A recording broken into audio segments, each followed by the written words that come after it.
الرحمن الرحیم. ساری تعریف اللہ کے لیے. درود اور سلام محمد اور آل محمد.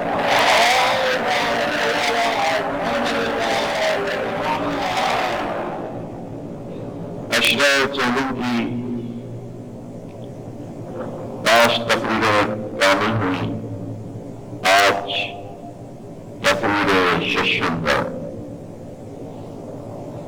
عورت اور اسلام کے عنوان پر ہم مسلسل آپ کے سامنے مسائل، تجزیہ، تبصرہ اور تحقیق پیش کر رہے ہیں. یہ تو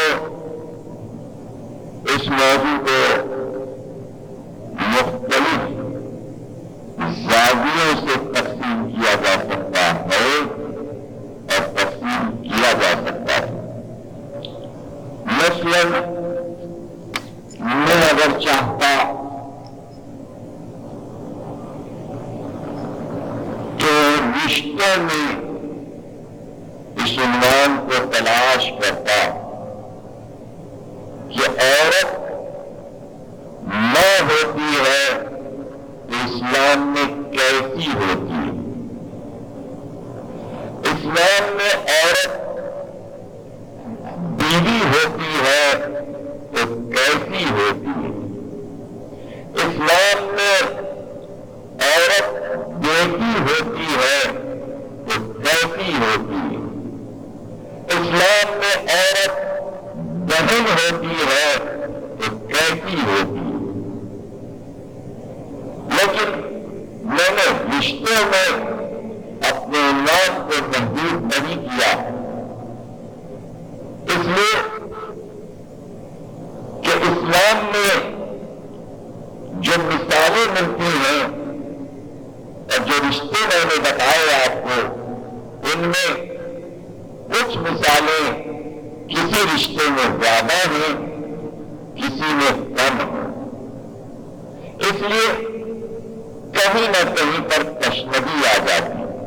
اس لیے ہم نے آپ کے لیے یہ راستہ اپنایا کہ ہم علم رجال کی روشنی میں، شخصیات کی روشنی میں عورت اور اسلام کو دیکھیں. اور مسلسل آپ خود اس چیز کو سمجھتے جا رہے ہوں گے کہ کس کس پہلو سے گفتگو آ رہی ہے. مسئلہ بڑا عجیب تھا اور اسلام آنے سے پہلے عرب میں عورت کا کوئی وقار نہیں تھا اور اسلام کا پہلا کام یہ تھا کہ معاشرے کی ایک طاقتور صنف کو کہ جس سے معاشرہ بنتا ہے، پہلے اس کے حقوق دلوا دے، اس کی عزت بڑھا دے، اس کی عصمت بڑھا دے، پھر تبلیغ کی بات کرے.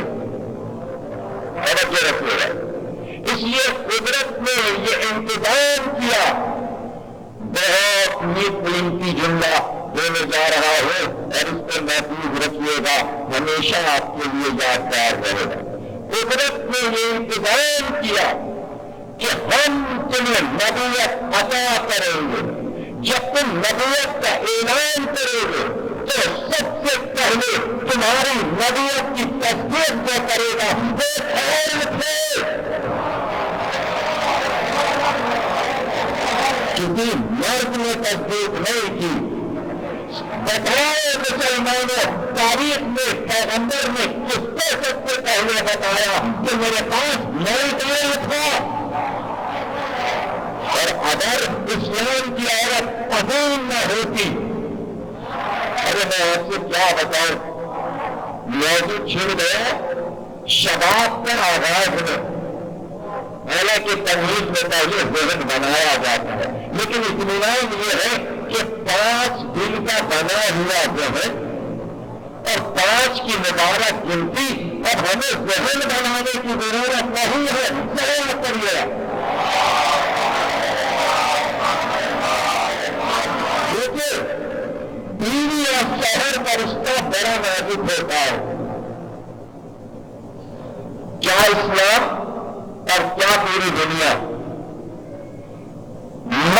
بات ماں مان لے گی، بیٹی مان لے گی، بہن مان لے گی، گارنٹی نہیں کہ بیوی مان لے۔ ایک بہت توجہ رکھیے گا۔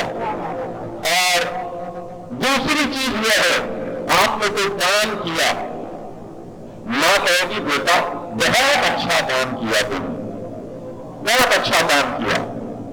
بیٹی کہے گی بابا آپ نے بہت اچھا کام کیا، ٹھیک ہے نیک کام، بہت اچھا کام۔ بہن کہے گی بھائی آپ نے بڑا اچھا کام کیا۔ لیکن جب بیوی سے آپ بتائیں گے ہم نے یہ کیا ہے تو وہ سن تو لے گی، لیکن آخر میں جملہ کہنے کی اس میں یہ کمی رہ گئی۔ ضروری ہے اب لطیفہ سن لیجیے۔ ایک بڑے پہنچے ہوئے سادی مہاراج تھے، بڑا عبور حاصل کرنے روحانیات پر۔ ایک دن گھر میں آئے تو بیوی سے کہنے لگے تم نے کچھ ابھی آسمان کو دیکھا تھا؟ کہاں میں اپنے کاموں میں مصروف تھی، کچھ دیکھا تو تھا۔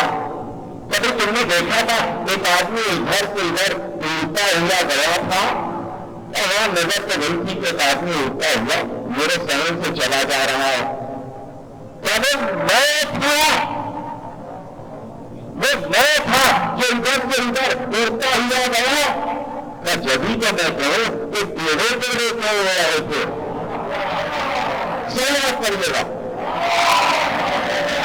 جبھی تو میں کہوں کہ ٹیڑھے ٹیڑھے کیوں ہو رہے تھے، یعنی کام سیدھا سادہ تھا۔ اگر یہی کام کسی اور رشتے کو سناتا تو سب کہتے معجزہ ہے، بیوی نے اس میں بھی عیب نکال دیا۔ ٹیڑھے تھے، اڑنا تو آتا ہے مگر ٹیڑھے تھے۔ یہ بیوی کہہ سکتی ہے، ماں نہیں کہے گی، بہن نہیں کہے گی۔ جناب عالی یہ نفسیات ہے عورت کی، یہ نفسیات اسلام نے بتایا کہ پیغمبر کامل ہوتا ہے اس کو بیوی ملے تو حاصل ملے کہ جب وہ کہے میں نبی ہو گیا، میں نہ پایا تھا تو مجھے نہ کہے شادی ہے، دینا ہے، شہر ہے، کیا کر لے۔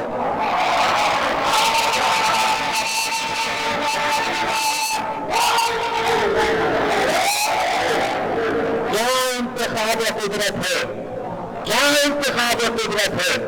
بنی ہاشم میں بہو نہیں دیں گے، ابو طالب میں لڑکی نہیں دیں گے، شادی عرب والوں نے نہیں کروائی، یہ خدا کا انتخاب ہے، خدیجہ کا انتخاب، خدا کا انتخاب۔ اب اس کے بعد مجھے نئے ڈالے کہ یہ سارے انتخابات خدا کے تھے یا مصلحتیں تھی یا مصلحتیں تھی پیغمبر کی۔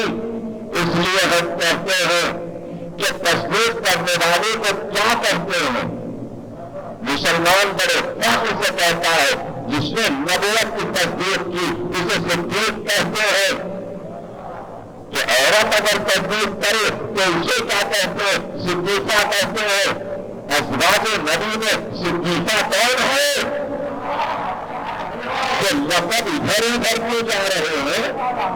تو پہلے روح تمہاری ہندو شاعرہ بڑی تھی لوگ محمد کے جب گھرانے میں یہ سب خطاب لکھے تھے اسی زمانے میں، یہ سب خطاب لکھے تھے اسی زمانے میں۔ صدیقہ طاہرہ ہے بی بی خدیجہ، چادر اڑا دی تو میرے ساتھ ورقہ بن نوفل کے پاس چلیے، وہ توریت کے ماہر ہیں، انجیل کے ماہر ہیں۔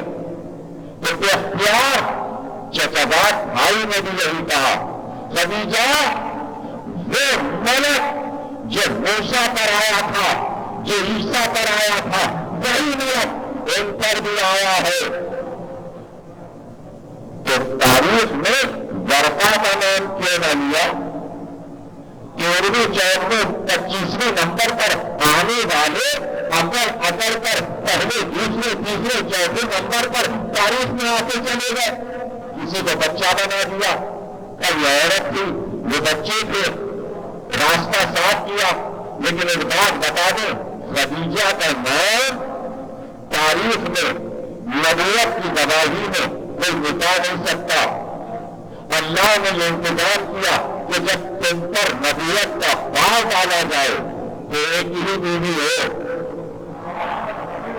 ایک ہی جگہ ہو، اور جب کامل ہو جائے، قرآن مکمل ہو رہا ہو تو پھر اور بھی آتی رہے، اور بھی آتی رہے، لیکن اب وہ اس لیے نہیں آئے گی کہ تمہارا گھر بسوانا ہے، گھر بس چکا، اس لیے نہیں آئے گی کہ تمہیں اولاد رکھے گا، نہ گھر بسانا ہے نہ اولاد دینی ہے۔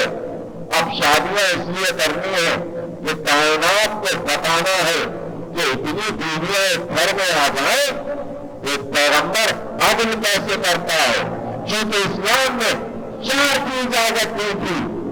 بتانا یہ تھا کہ 4 میں عدل کو برقرار رکھنا۔ تو مسلمان کہتا سب ایک میں نہیں رہ پاتا تو 2 میں کیا رہے گا، اور جب 2 میں ہم آگے نہیں کر سکتے تو 4 میں کیا کریں گے۔ اور حوث ایسی تھی کہ عرب چاہتا تھا کہ زیادہ سے زیادہ اسی جگہ صلوات کریے،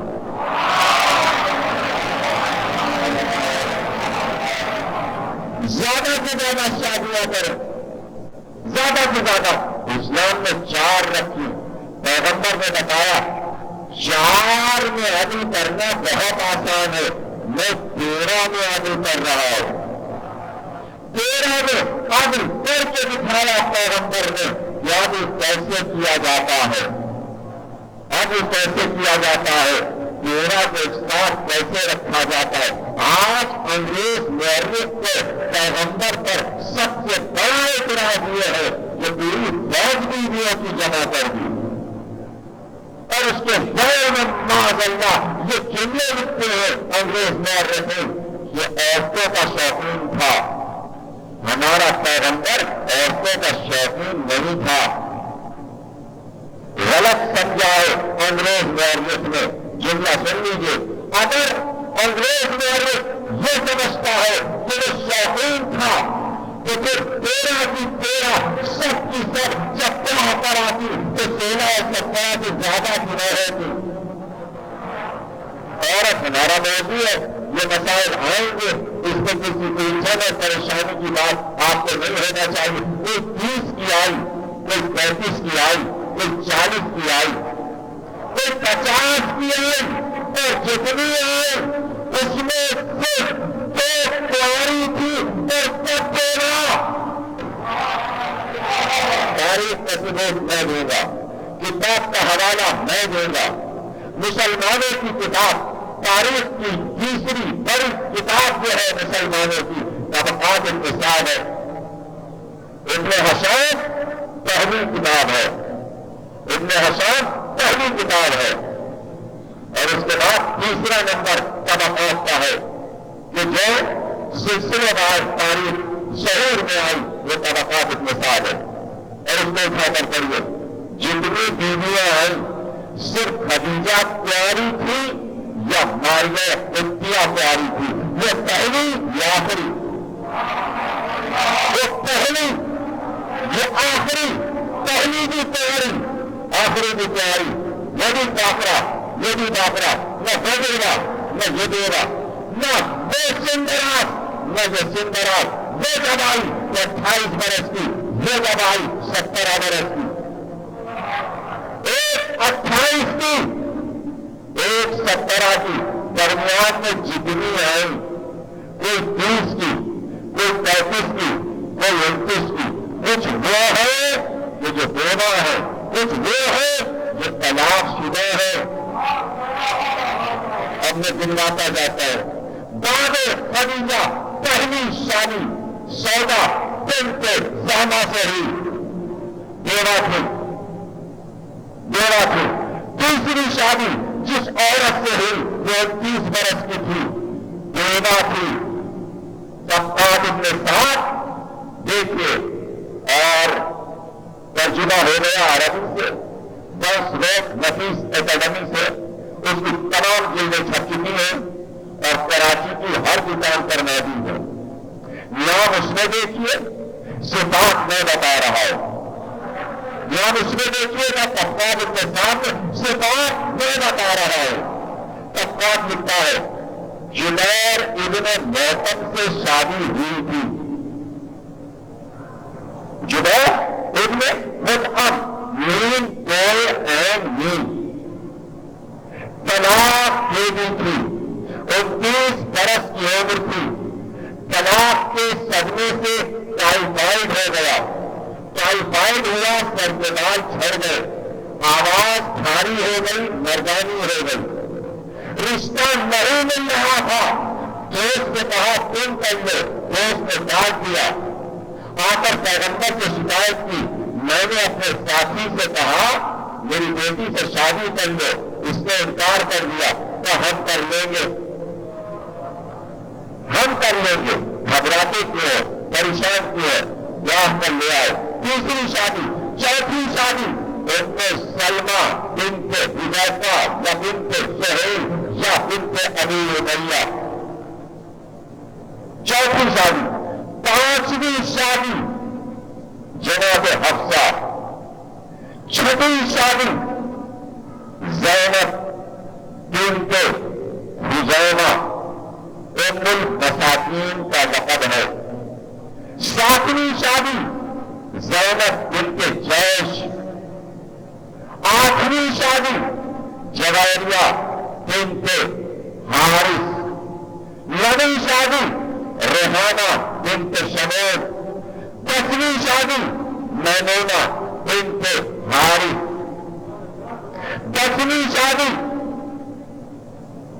10ویں 11ویں اور 12ویں 3 بیویاں ایسی ہیں کہ جو آئی چند لمحے ٹھہری اور واپس گئی.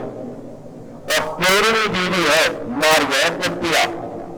اب یہ واپس نہ گئی، میں تفصیل میں نہیں جانا چاہتا.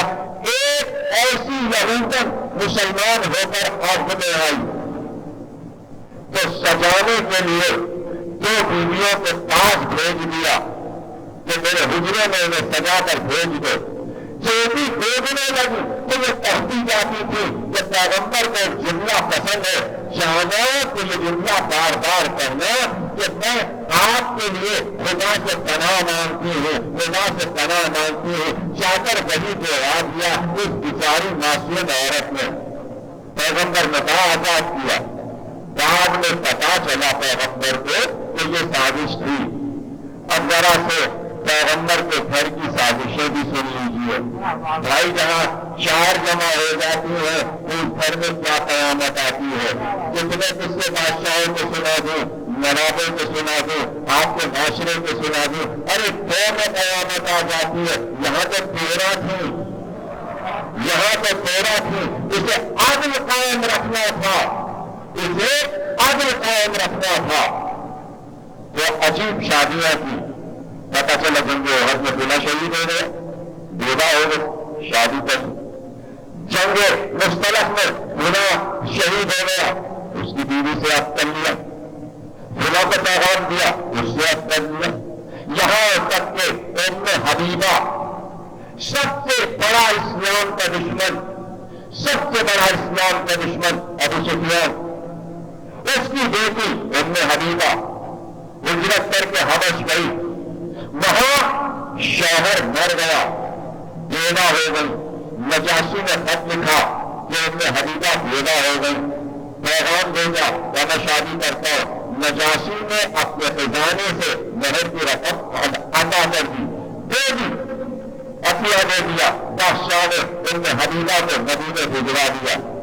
غور نہیں کیا آپ نے، اسلام کا سب سے بڑا دشمن اس کے گھر کی عورت کو لا کر بتایا کہ اسلام اور عورت کے ذریعے ہم دین کے پیسے پہلے کریں گے. دیکھو ہر شادی کا اعتراض ہے، ہر شادی کا اعتراض ہے. خیبر کو فتح کیا، خیبر کو فتح کیا.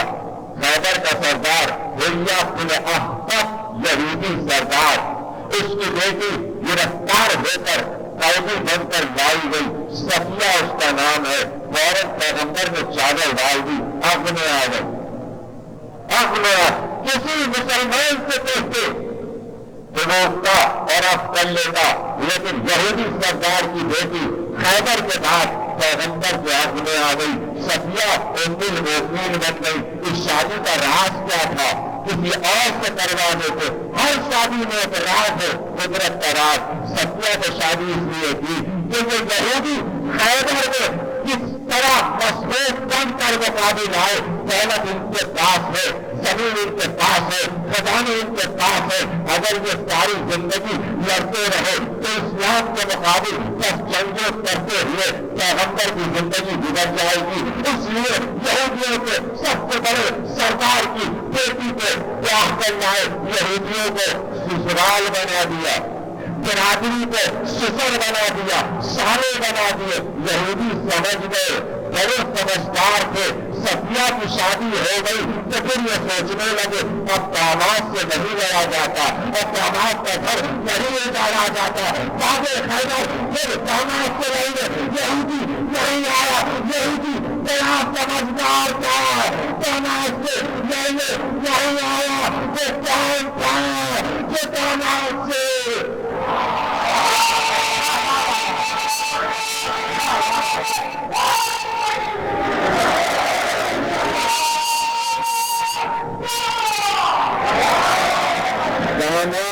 نہیں جنگ کرتے،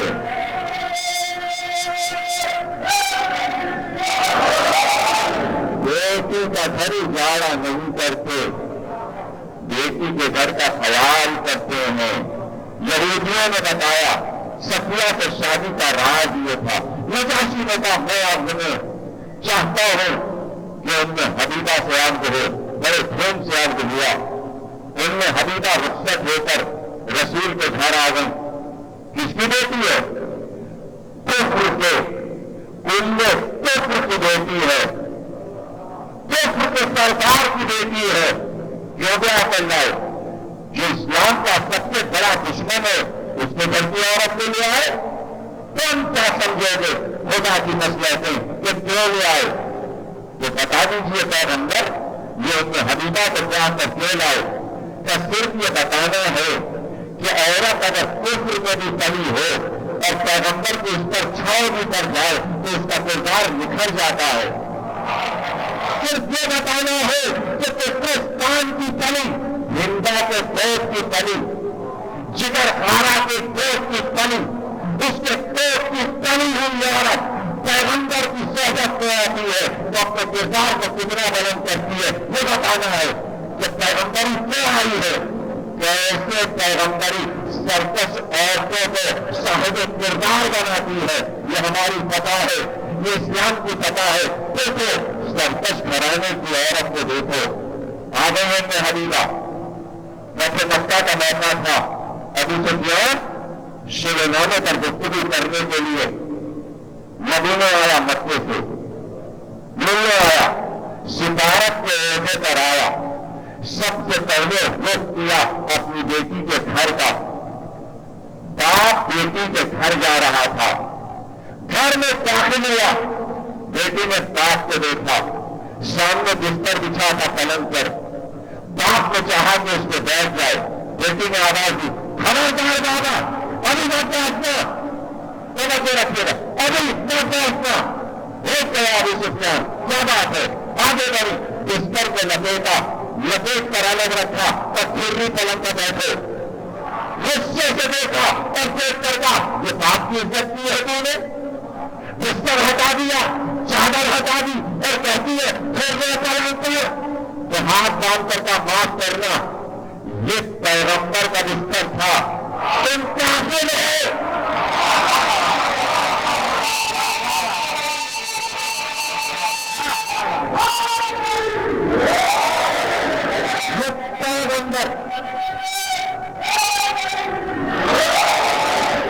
پیغمبر کا بستر ہے، تم کافر ہے، تم کافر ہے، پیغمبر کی جگہ نہیں بیٹھ سکتے۔ جملہ اب دے رہا ہے، جملہ یہ ہے ہے تو ایسی ہے کہ شوہر کی جگہ پر، پیغمبر کی جگہ پر باپ کو نہ بیٹھنے دے۔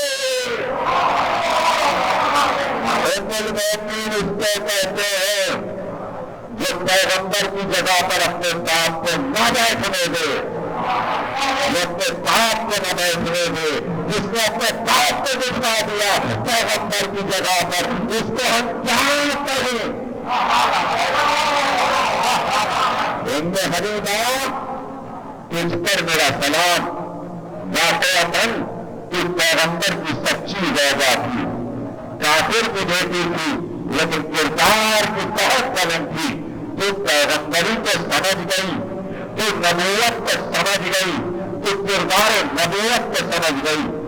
بتانا یہ تھا کہ دیکھو ان میں حبیبہ جیسی بھی آتی ہے، صفیہ جیسی بھی ہوتی ہے، اور ان میں سلمہ جیسی بھی آتی ہے۔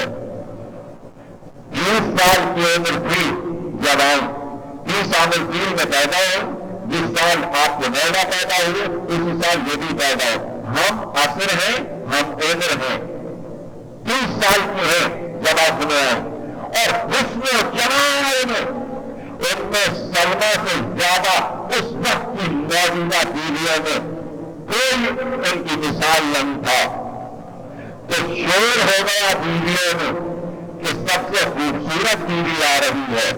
مسلم پڑھے، بخاری پڑھے، ترمذی کوئی بھی کتاب پڑھے، یہ روایت آپ کو مل جائے گی۔ تو سب نے تشویشناک ہو کر کہا ہماری قدر گھٹ جائے گی۔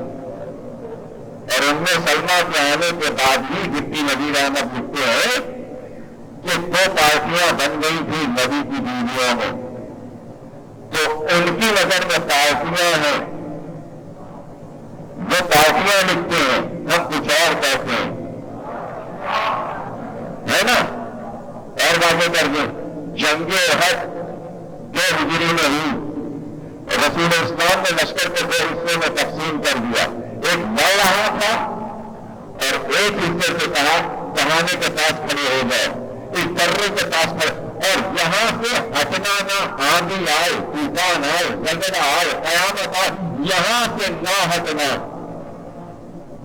جنگ فتح ہو گئی، جنگ فتح ہوئی تو درے پر جو کھڑے ہوئے تھے انہوں نے کہا جنگ تو فتح ہو گئی، وہ سارا مال غنیمت وہ حصہ لے جائے گا، وہ غرور لے گا، تو چلے لوٹو سب پیڑ جیسے ہی دوڑے، خالد بن ولید کے پاس میں تھے، لشکر لے کے ادھر سے داخل ہو گئے، جیتی ہوئی جنگ ہار میں بدل گئی، جو لڑائی جیت لی تھی وہ شکست میں تبدیل ہو گئی، تو جیتی اس گروہ میں، ہروائی اس گروہ میں۔ احد میں رسول نے اپنے لشکر کے 2 حصوں میں بانٹ دیا تھا، پہچان میں آج بھی 23 گروہ میں مسلمان بٹے ہیں۔ بانٹ کر بتایا تھا، بس معیار یہ بتایا تھا، ایک گروہ ہمارا کہنا مانتا ہے، ایک ہمارے خلاف کرتا ہے۔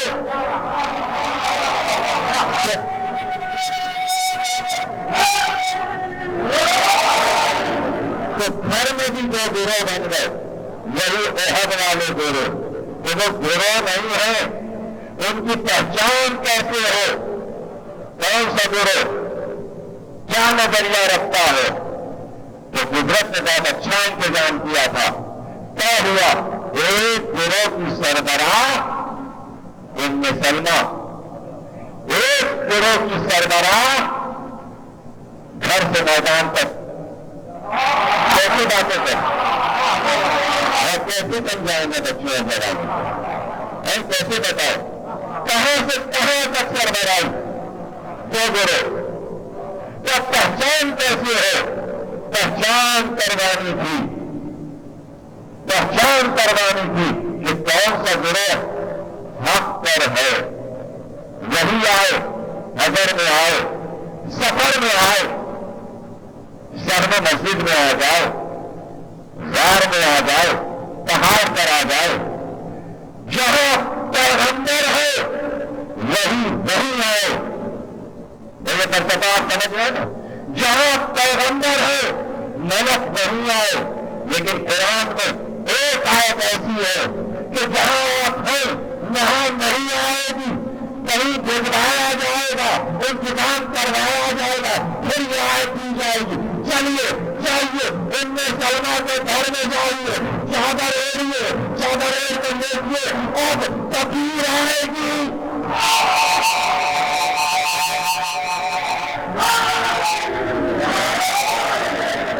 تکبیر اب ملے گی۔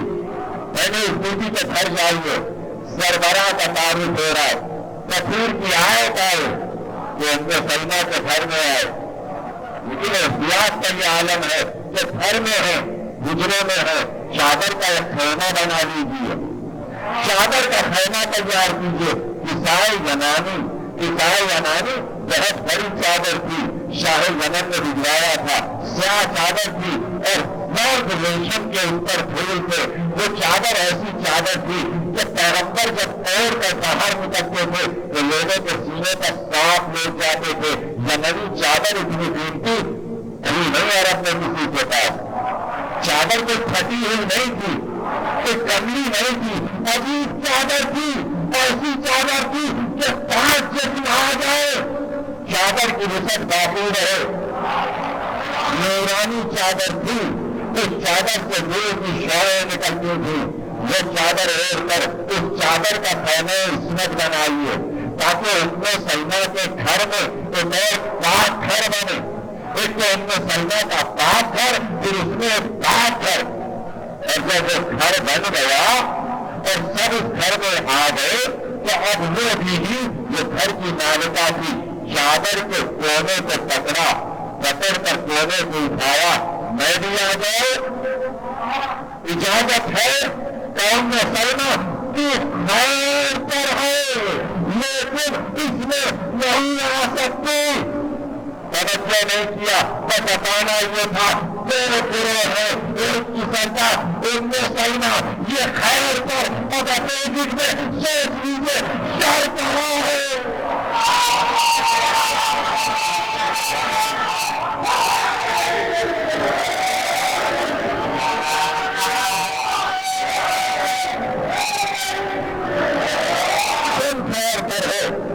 تم خیر پر ہو، کیا مطلب؟ تم اپنے گروہ کی سردار ہو، تم بھی خیر پر، تمہارا گروہ بھی خیر پر، اب جو مقابل گروہ ہے تمہارے وہ خیر پر نہیں ہے۔ بات صاف ہو گئی۔ حدیث کسا اسی لیے کرتے ہیں تاکہ حق میں جو لوگ باطل کی ملاوٹ کرنا چاہتے ہیں انہیں ہم دیر ہٹاتے رہے۔ جاؤ ہٹو جاؤ، کم از کم ہمیں اس پر کوئی اعتراض نہیں ہے کہ حدیث کسا کا اعتراض، علی ولی اللہ کا اعتراض، علم کا اعتراض، تابوت کا اعتراض، جناح کا اعتراض، علم کے ہار کا اعتراض، نجیس کے انداز کا اعتراض، تبرہ کرنے پر اعتراض کرے، اعتراض اس لیے کرے تاکہ ہم پہچانیں کہ حق میں باطل تو نہیں ملا۔ چہرے پہچان لے، سب پہچان لے، پوری قوم پہچان لے، چہروں کو پہچان لو، باطل کو آنے نہ دینا، سمجھ جاؤ یہ ہمارا نہیں ہے، آ گیا ہے، کہیں سے آ گیا ہے، بتکتا ہوا ہے، پتہ نہیں کہاں کا چلا ہے، کوفے سے نکلا ہے، شام سے چلا ہے، تمل سے نکلا ہے، بصرے سے چلا ہے، سمر کا پتا ہے، سپین کا پتا ہے، نہران کا پتا ہے،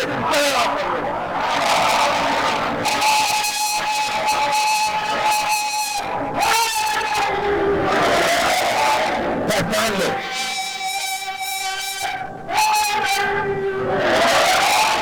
پہچان لو، اسے پہچان لو، پہچان لو۔ یاد رکھنا مجلس سننا ایک فن ہے، تم آسان سمجھ رہے ہو، تم آئے درمیان سے آ گئے، آخر میں آ گئے، بیچ میں آ گئے، تم سمجھو مجلس سمجھ میں آ گئی، مجلس سمجھ میں آ گئی۔ مجلس جتنا پڑھنا مشکل ہے اس سے زیادہ سننا مشکل ہے۔ کیوں؟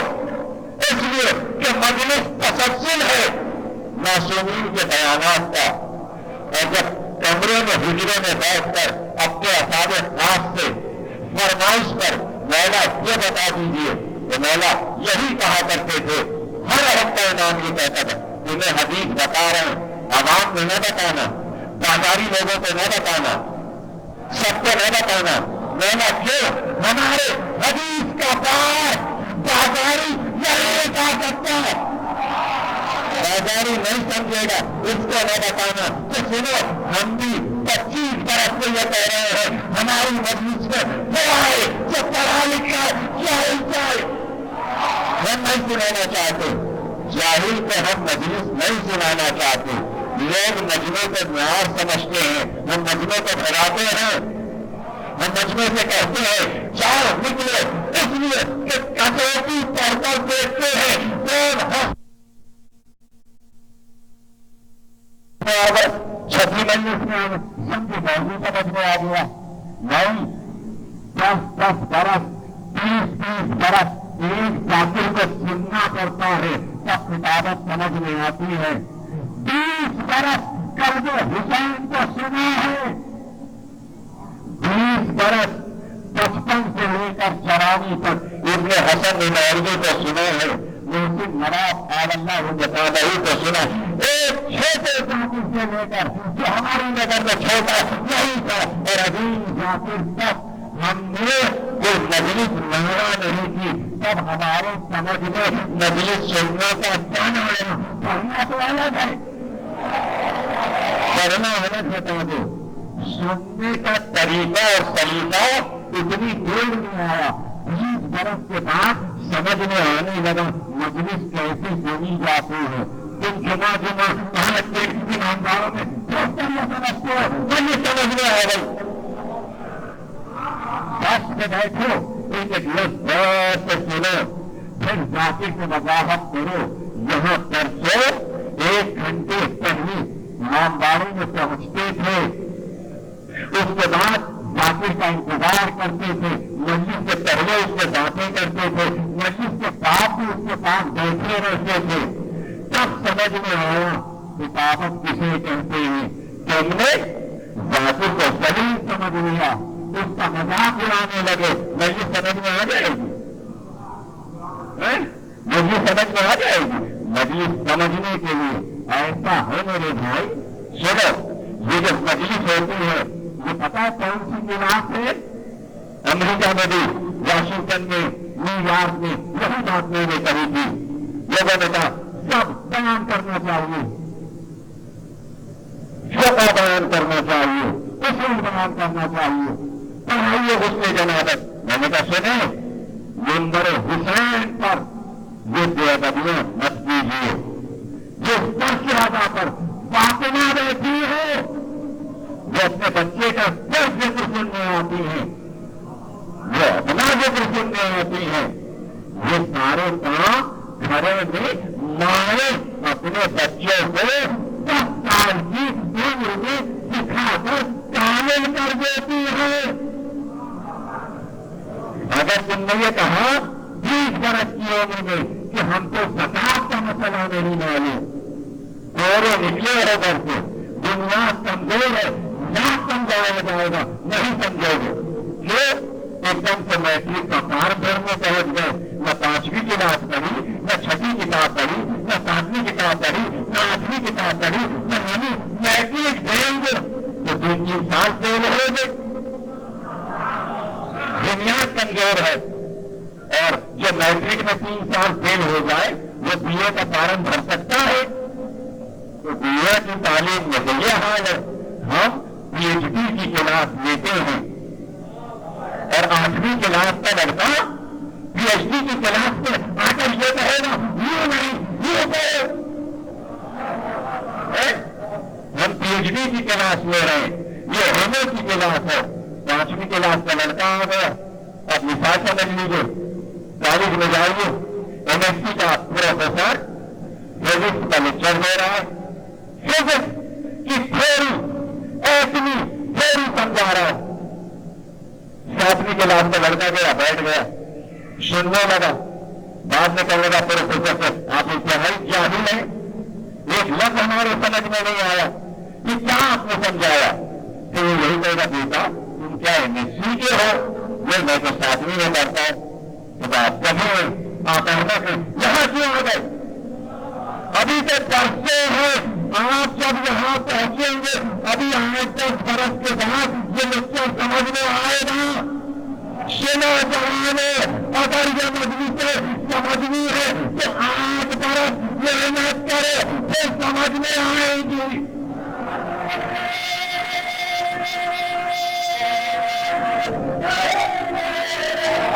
سمجھ لیا نا؟ کتابیں سمجھ لی نا؟ ایک دم تو نہیں سمجھ میں آئیں گی. یہ پی ایچ ڈی کی کلاسیں ہیں, یہ بچوں کی کلاسیں نہیں ہیں جو تمہارے سمجھ میں آ جائے. اس کے لیے معرفت چاہیے. معرفت ایک دم تو نہیں پیدا ہوتی. اس کے لیے علم چاہیے, علم چاہیے. اب سنو, بہتر ہو گھر میں خیر پر ہو مسلمان, خیر پر ہو. حدیث کسا کو سمجھ لو, غور سے اس کے معنی یاد کر لو, فضائل آل محمد کا پہلا بینا سمجھو, پھر قرآن کی آیتیں سمجھ میں آئیں گی. اس کے بعد سمجھو گے. پہلے حدیث کسا اسی لیے ہے بچوں کو ہر جمعرات کو گھر میں بچوں کو جمع کر کے حدیث کسا مائیں سناتی ہیں. اس کے بعد زیارت سے جمع کرواتی. یہ فضائل ہیں, یہ مسائل ہیں, یہ ابتدا ہے بچے کی. زیارت سمجھے, حدیث کسا سمجھے. اگر یہ دو چیزیں نہیں سمجھے, یہاں آنا بیکار ہے. یہاں نہ آنا, یہاں نہ آنا, ہمیں سننے کو نہ آنا, اور چاہے جہاں جانا. میرے کو ذمہ دار ہم کو سننے وہ آئے جس کے سمجھ میں حدیث کسا آ گئی ہو, زیارت حسین جس کے سمجھ میں آ گئی ہو. ہم نہیں بلاتے, ہم کسی کو جانت نہیں دیتے, ہم ہاتھ جوڑتے ہیں کہ جو ہمارا نہ آئے خدا کے لیے ہماری تقریریں نہ سنیں. اور ایک اور غلط فہمی بھی دور کر لو, ہم غیر فرقوں کو کچھ نہیں سنانا چاہتے. ہم اپنے ذہنوں کو سناتے ہیں, اپنے بھائیوں کو بتاتے ہیں. بھائیوں کو اس لیے بتاتے ہیں انہیں سب معلوم ہے, حافظہ تازہ ہوتا رہے. جوانوں کو اس لیے بتاتے ہیں تاکہ کچھ نئی معلومات ہوتی رہے. بزرگوں کو اس لیے بتاتے ہیں کہ ضرورتی میں حافظہ ذرا کمزور ہونے لگتا ہے, یاد کر کے پھر اسی وقت کی تازہ بات بچوں کو جا کر گھر کا بتا دیں. یہ ہے مجلس کا مقصد. ہم کسی غیر کو نہیں سنانا چاہتے, ہم کسی کو نہیں سنانا چاہتے کہ کسی کو ہم تبلیغ کر رہے ہیں, کسی کو جلا رہے ہیں, کسی کو بتا رہے ہیں. ارے ہم تو چاہتے ہیں کہ خدا کے لیے جب مجلس ہو تو ہر فرقہ اپنا کام بند کر لے. اس لیے اس کا ثواب اتنا بڑا ہے کہ جراسے پر جنت مل جاتی ہے. ہم نہیں چاہتے کہ سب کو جنت ملے, نہیں چاہتے.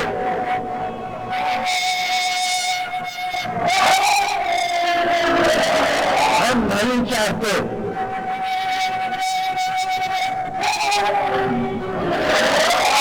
ہم بالکل نہیں چاہتے.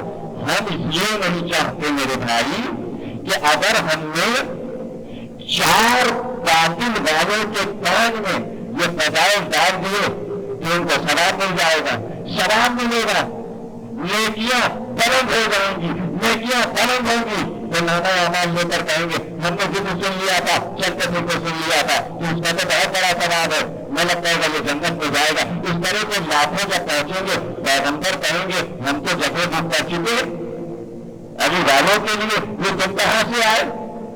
پوچھا جائے گا تو میں نے وہ پورا مجلس کر رہا تھا, اس کی مجلس سن لی تھی, اس کا ثواب ہے. تو وہ طلب کر مجلس کرنے والوں سے کہیں گے کیوں لائے, بکنگ نہیں تھی تو کیوں لائے. تو بجائے فضیلتیں ملنے کے مار پڑے گی ہم کو. اس لیے ہم شاید لوگ نہیں لے جانا چاہتے جنت میں. ہم پھیل کے رہیں گے, زیادہ لوگوں کو گھسنے نہیں دیں گے. اس لیے ہم کسی کو نہیں سناتے, کوئی نہ سنا کرے ہماری تقریر, بالکل نہ سنا کرے. اس لیے نہ سنیں کہ ہم اپنے والوں کے لیے کرتے ہیں. کوئی تکلیف ہمیں نہیں کرنی ہے, ہمیں بالکل تکلیف نہیں چاہیے. اس لیے مظاہرہ نے کہہ دیا تھا قیامت کے موقع پر یہ تارا قیامت تک شیطان کے پیچھے جائے گا. ہم شہزادی کی بات پر کیا غلط کریں, شیطانوں کو کیا بلائیں, کیا بلائیں. ہم شہزادی کے خلاف کام کریں, ہمیں ضرورت نہیں ہے شیطانوں کی. تو سنو, وہاں گھر میں بھی یہی جنگ تھی, گھر میں بھی یہی جنگ تھی. ایک بار باب پیغمبر مسجد میں شور ہوا, ان مسلمانوں نے اپنے بیٹے عمرو بن کے ابو امیہ کو بلایا, کا بیٹا مسجد میں جاؤ, جو ہو وہ آ کر بتا دیں. وہ تکلیف آپ کو بہت رکھو, بیٹا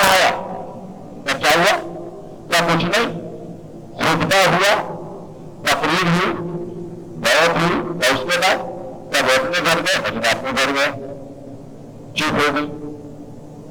3.5 برس گزر گئے، پھر شور ہوا کہ جاؤ ذرا مسجد جاؤ، جو ہو وہ بتانا۔ بیٹا آیا تو کیا ہوا؟ تو پچھلی خطبہ دیا، لوگوں نے بحث کی، وہ اپنے گھر گئے، بجلا اپنے گھر گئے۔ 11 برس گزر گئے، 11 برس گزر گئے، پھر شور ہوا تو مسجد جاؤ، جو ہو وہ بتانا۔ بیٹا گیا، واپس آئے، کیا ہوا؟ تو منبر پر آئے تو زینے ختم ہو گئے تھے، زمین کے بعد کو خطبہ دیا،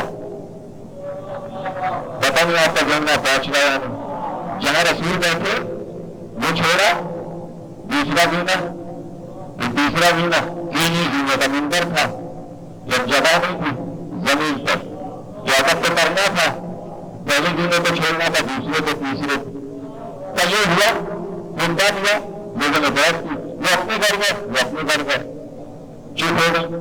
13 برس گزر گئے، اتنا شور ہوا مسجد میں، بات ہو رہی ہے، تو بیٹا جاؤ، جلدی جاؤ، بیٹا گیا، تو جو ہو وہ بتانا۔ بیٹا آئے تو کیا ہوا؟ تو مجمع بہت تھا، علی منبر پر تھے، کہاں تھے؟ تو سارے دینے چھوڑ کے جہاں بیٹھے تھے، جہاں پیغمبر بیٹھتے تھے، تو پھر کیا ہوا؟ کہ ہاتھ پھیلا دیے، یہ ٹوٹنے لگے، بیٹھ ہونے لگی، تو پھر کیا ہوا؟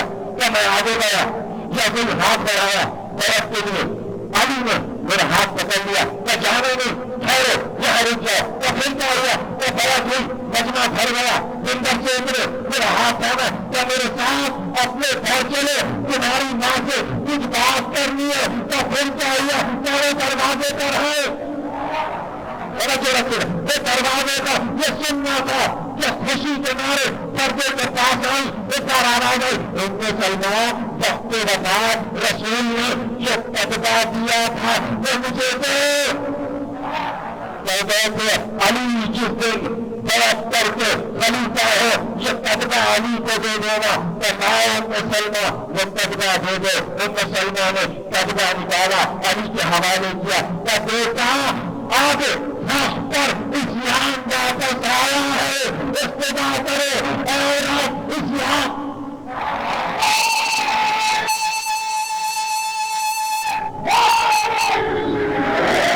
عورتوں نے سمجھایا ہے کہ صحیح اسلام کیا ہے، عورتوں نے بتایا ہے کہ صحیح اسلام کیا ہے، یہ تقریر ختم ہو گئی۔ یہ پیڑھیاں تھی پیغمبروں کے گھروں کی، بہنیں بھی عجیب تھی، تقریر ختم ہو گئی، راستے پر پہنچ رہی ہے، بس آ گیا میں اپنی منزل پر۔ آج جس منزل کا ذکر ہے، 5 بہنیں اسلام میں ایسی گزری جو ان کا جواب کائنات میں نہیں ملتا۔ پہلی کائنات میں جو بہن تاریخ اسلام کی گزری اس کا نام تھا دنیا، وہ یوسف کی بہن تھی، اور ان میں ہر بہن اپنے بھائی سے بچھڑی، لیکن 5 میں 2 بہنیں ایسی تھیں کہ جن کے بھائی بچھڑ کر مل گئے، 3 ایسی تھیں کہ جن کے بھائی بچھڑے وہ پھر واپس نہیں ملے۔ تو جلدی جلدی سنتے جائیے، عورت اور اسلام ہمارا موضوع ہے، اب میں بہن کے موضوع پر آ گیا، آگے ذکر آئے گا تفصیل کے ساتھ جب ہم بہن کے رشتے پر بولیں گے اور تقریر کریں گے۔ یوسف کی بہن بہت چاہتی تھی، جب عرصہ دراز کے بعد 25 برس کے بعد یعقوب بیٹے سے ملے، قافلہ چلا، 11 بھائی، ماں راحیل اور باپ کے بہن بھی قافلے میں تھی۔ تو تاریخ میں یہ ہے کہ جب سامنا ہوا اور یوسف نظر آنے لگے تو باپ نے سب سے پہلے بیٹی کو آگے کر دیا، بھائی پہلے گلے نہیں ملے، باپ پہلے گلے نہیں ملا، بلکہ بہن دوڑ کر بھائی سے نکل گئی۔ یوسف بہن کو لپٹا کر زار قطار رونے لگے، پچھلی بہن عرصے کے بعد ہوئی تھی، عرصے کے بعد ملی تھی. بھائی بہن کو چاہتا تھا، بہن بھائی کو بہت چاہتی تھی. تاریخ اسلام کی دوسری بہن ان میں کلثوم مریم، کلثوم نہیں کلثوم ہے، مریم لقب ہے، کنیت ان میں کلثوم ہے. خواہر موسیٰ صندوق میں بند کر کے پوری تقریر کر چکا، ماں نے نیل ندی کے حوالے کیا.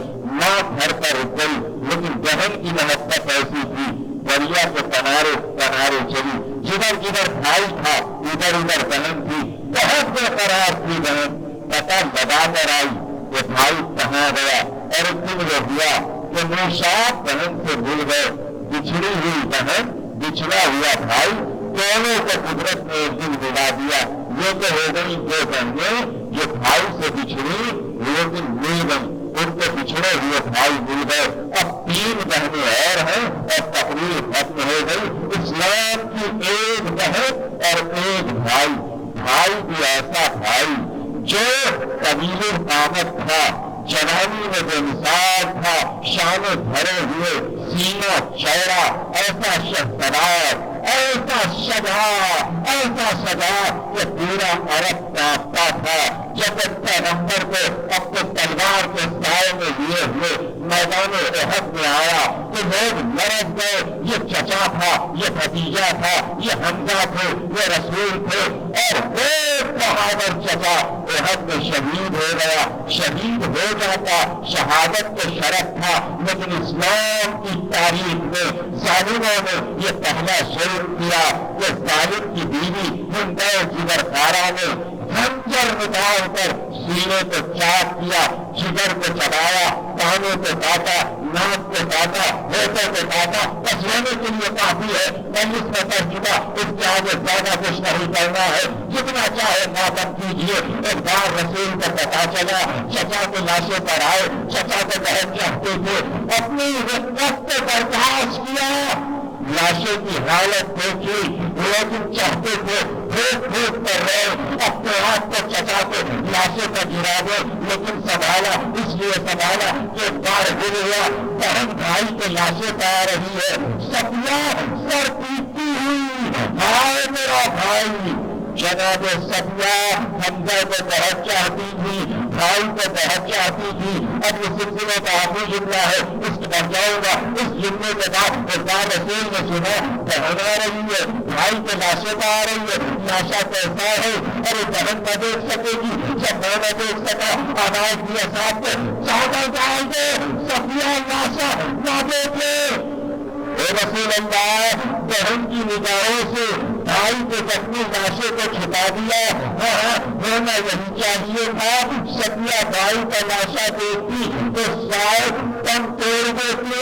صفیہ روتی ہوئی آئی، لیکن فاطمہ زہرا نے بڑھ کر پھوپھی کو سنبھال لیا. پھوپھی کو سنبھالنے والی بھتیجی تھی، اس کو سنبھال لیا.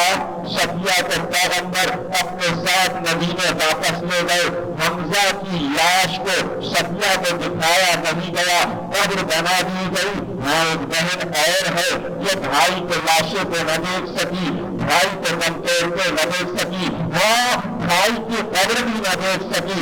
بس ہو گئی تقریر. بہت چاہتی تھی بہن. بہن کا نام فاطمہ تھا، بہن کا نام فاطمہ تھا، بھائی کا نام امام علی رضا تھا. جب بھائی مدینے سے رخصت ہونے لگا تو بار بار بہن ہاتھ میں تسبیح لیے ہوئے بھائی پر دعائیں کم کرتی تھی. بھائی کبھی قبر نبی پر جاتا، کبھی زہرا کی قبر پر جاتا. بہن لپٹ لپٹ کر روتی. بھائی چلنے لگا تو بہن پھر لپٹ گئی تو بھیا جلدی واپس آنا کہ تمہارے بعد مدینہ سینا ہو جائے گا. سواری چلی گئی، عرصہ گزر گیا. ایک بار بہن بے قرار ہوئی. ان جملوں کی قدر کرے تو جتنے بیٹے علی کے تھے، جتنی بیٹیاں علی کی تھی، اتنے ہی بیٹے مرسی طالب کے تھے، اتنی ہی بیٹیاں مرسی طالب کی تھی. فاطمہ 18 بھائیوں کی بہن تھی. کوئی اور بہن یاد آئی؟ 18 بھائیوں والی. اسی کے ذکر پر تقریب تمام ہوگی، توجہ رکھیے گا. 18 بھائیوں کی بہن تھی. کچھ بھائی خدمت میں آئے، بھائیوں سے کہا، قاسم سے کہا، طاہر سے کہا، عبداللہ سے کہا مجھے لے چلے.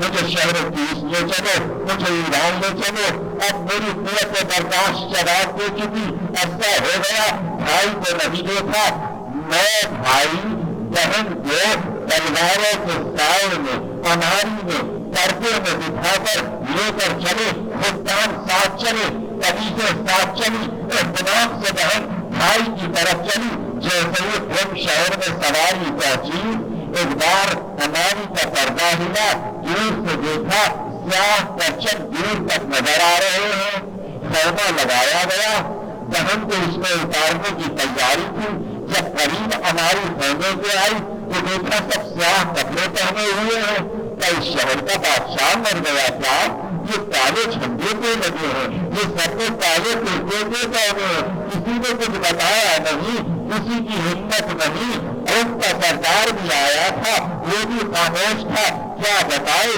نہ بھائیوں کو کچھ پتا چلا، نہ خداموں کو کچھ معلوم ہوا، نہ قبیلوں کو کچھ پتا چلا، قناتیں لگائی گئی، چادریں ڈالی گئی، معاشمہ خود کو اس خیمے میں اتارا گیا، جیسے ہی خیمے میں اتارا گیا ان کی کئی سو سرداروں کی عورتوں نے سیاہ لباس میں ایک حلقہ بنایا، ہاتھوں کو پکڑ لیا، بال ان کے کھلے ہوئے تھے، آنکھ میں آنسو تھے، شہزادی کے حلقے میں لیا، چاروں طرف حلقہ تھا، بیوی ایک ایک کا چہرہ دیکھتی، دونوں بال دیکھتی، آنسو دیکھتی، سیاہ لباس دیکھتی، ارے بتاؤ تو ہوا کیا ہے، دیکھ کر کیا گزری، ایک بیوی آگے بڑھی، ہاتھ باندھ کر کا بیوی جس کے ملنے پہ اس کے آنکھ میں آئی وہ بھائی مر گیا، وہ سب کیا کرے، وہ بھائی مر گیا، یہ سننا تھا، یہ سن گئی بہن بے ہوش ہو گئی، ہوش میں نہ آئی، 17 دن کے بعد بہن مر گئی،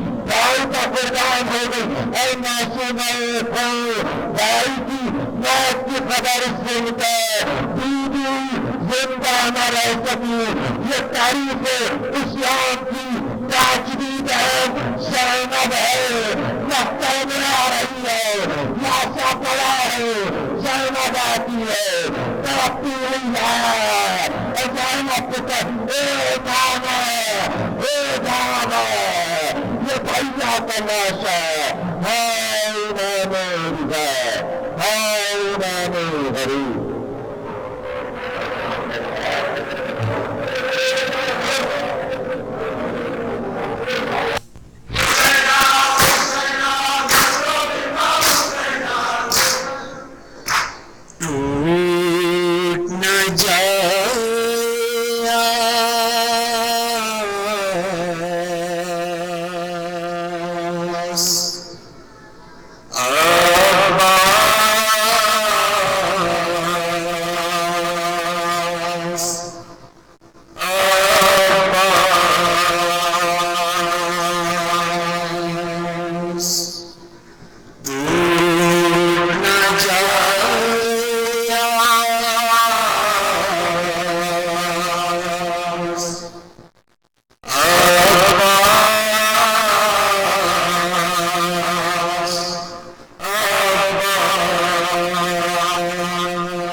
علم سے ہٹا سینہ